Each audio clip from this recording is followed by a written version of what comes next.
Greetings, everyone. I'd like to share what I learned from our chemistry lessons on atoms, molecules, and ions. Atoms are the smallest units of matter.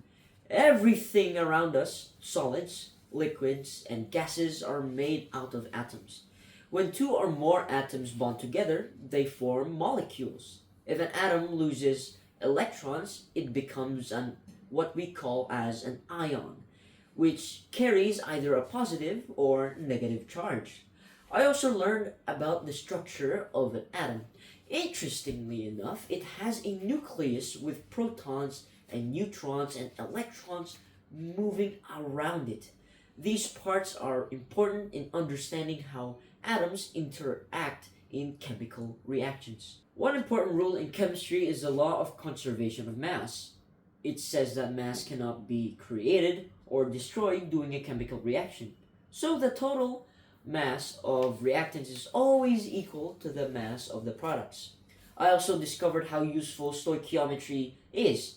It helps us calculate how much of a substance is involved in a chemical reaction, and we use the mole method to do this. I also learned that atomic mass tells us the weight of an atom.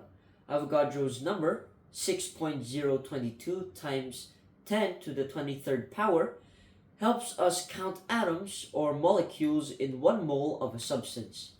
We can find the percentage composition of a compound, which shows how much each element is present. Chemical reactions are written as chemical equations need to be balanced. Balancing shows us the correct relationship between the reactants and the products. There are also different types of chemical reactions like combination, known as synthesis, decomposition, single replacement, double replacement, and combustion.